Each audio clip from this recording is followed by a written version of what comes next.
Excel PU college Guruvayanakere, ಕರ್ನಾಟಕದ number 1 PU college. Admissions open now.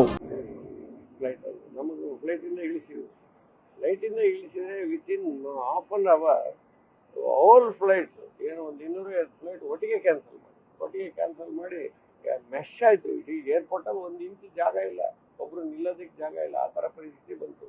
ಎಲ್ಲ ದುಬೈಯಿಂದ ಆಚೆ ಹೋಗ್ಬೇಕಾದ್ರೆ ದುಬೈ ವೀಸಾ ಇಲ್ಲ, ಅಗೈನ್ ಇಮಿಗ್ರೇಷನ್ ಕ್ಲಿಯರ್ ಮಾಡಬೇಕು, ಹೋಗ್ಬೇಕು ಅಂದರೆ ಮತ್ತೆ ವೀಸಾ ಮಾಡಿಸ್ಬೇಕು.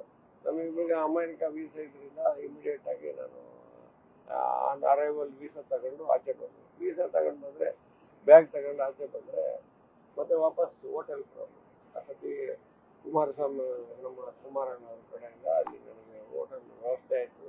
ಅಲ್ಲಿ ಹೋಟೆಲ್ಗೆ ಹೋದರೆ ಇನ್ನೊಂದು ದೊಡ್ಡ ಬಿಗ್ ಇಶ್ಯೂ. ಹೋಟೆಲಲ್ಲಿ ಸೇಫ್ಟಿ ಕಡಿಮೆ, ದೊಡ್ಡ ಹೋಟ್ಲುಗಳಲ್ಲಿ ಸೇಫ್ಟಿ ಕಡಿಮೆ.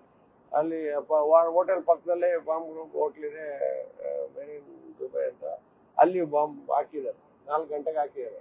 ನಾನು 5:30ಗೆ ಅಲ್ಲಿ ಹೋಗಿದ್ದೆ ಅದೇ ಜಾಗ.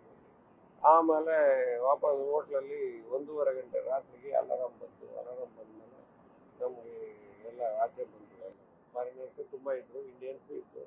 ಆಚೆ ಬಂದಮೇಲೆ ನೀವು ಎಲ್ಲ ಕೆಳಗಡೆ ಕಾರ್ ಪಾರ್ಕಿಂಗಲ್ಲಿ ನಮಗೆ 1:30 2 ಗಂಟೆ 3 ಗಂಟೆ ಬೆಳಗಿನ ಜಾವ ತನಕ ನಮ್ಮಲ್ಲಿ ಇತ್ತು.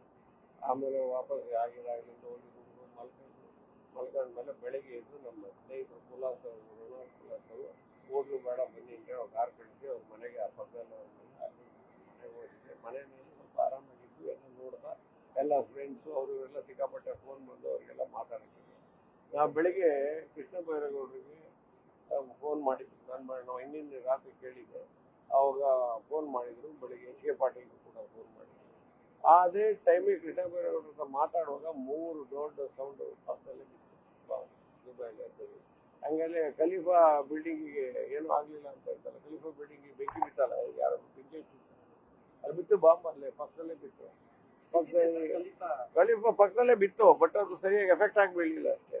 ಬಿತ್ತು, ಅಲ್ಲಿ ಬೆಂಕಿ ಹತ್ಕೊಂಡು ಅದನ್ನು ಆರಿಸಿದ್ರು. ಅದನ್ನೆಲ್ಲ ನೋಡ್ತಾ ಇದ್ರು, ನೀವು ಟಿವಿ ನೋಡ್ತಾ ಇದ್ರು. ಪಕ್ಕದಲ್ಲೂ ಕೂಡ ನಾನಿದ್ದ ಜಾಗದಲ್ಲೂ ಒಂದು 3 ಬಾಂಬು ದಪ್ಪ ಇವತ್ತು ಬೆಳಿಗ್ಗೆ ಬಿದ್ದಾಗಲೂ ಕೂಡ ಅದೇನೇನು ಡ್ಯಾಮೇಜ್ ಆಗಿದೆ ಗೊತ್ತಿಲ್ಲ ಅದನ್ನು. ಬಟ್ ಗೌರ್ಮೆಂಟ್ ಮೇಂಟೈನ್ ಆಗಲ್ಲ. ಆಮೇಲೆ ಕನ್ನಡ ಸಂಘಟನೆಗಳು, ದುಬೈ ಸಂಘಟನೆಗಳು ಎಲ್ಲ ಪಾಪ ನಮ್ಮವ್ರು ಯಾರ್ಯಾರು ಎಲ್ಲೆಲ್ಲಿ ಇದ್ದಾರೆ ಅವರೆಲ್ಲ ಹುಡುಕಿ ಅವರಿಗೆಲ್ಲ ಏನೇನು ವ್ಯವಸ್ಥೆಗಳು ಬೇಕು ಅವರು ಕೂಡ ಹೆಲ್ಪ್ಲೈನ್ ಮಾಡಿದ್ರು. ಕೃಷ್ಣ ಬೈರೇಗೌಡರು ಹೆಲ್ಪ್ಲೈನ್ ಮಾಡಿದ್ರು. ಮುಖ್ಯಮಂತ್ರಿಗಳು ಕೂಡ ಮಾತಾಡಿದ್ರು, ಹೋಮ್ ಮಿನಿಸ್ಟ್ರು ಮಾತಾಡಿದ್ರು. ಅವರೆಲ್ಲ ಸ್ವಲ್ಪ ಇನಿಷಿಯೇಟ್ ತಗೊಳ್ಳೋತ್ತಿಗೆ ದುಬೈ ಗೌರ್ಮೆಂಟೇ ಸ್ಪೆಷಲಿ ಒಂಥರ ಇಂಟ್ರೆಸ್ಟ್ ತೋರಿಸಿ ಇಮಿಡಿಯೇಟ್ ಆಕ್ಷನ್ ಮಾಡಿ. ನೋಡಿ, ಇದು ಅಲ್ಲಿ ಯುದ್ಧ ನಡೀತಾ ಇದೆ, ರೂಟ್ ಚೇಂಜ್ ಮಾಡಿ ಯಾವುದೋ ರೂಟ್ ಅದೇ ನೋಡಿದೆ ನಾವು, ತುಂಬ ಲಾಂಗ್ ರೂಟ್ ಅದು. ಆ ಲಾಂಗ್ ರೂಟಲ್ಲಿ ಇವತ್ತು 4 ಫ್ಲೈಟ್ ಹೋಯ್ತು. 4 ಫ್ಲೈಟಲ್ಲಿ ಇವತ್ತು ನಮ್ಮ ಇಂಡಿಯನ್ಸ್ ಎಲ್ಲ ಆಚೆ ಬಂದರು. ಭಾಳಷ್ಟು ಜನ ಫಾಸ್ಟ್ರು ಇದ್ದರು, ಅವರು ಕೂಡ ಎಲ್ಲ ಬಂದರು.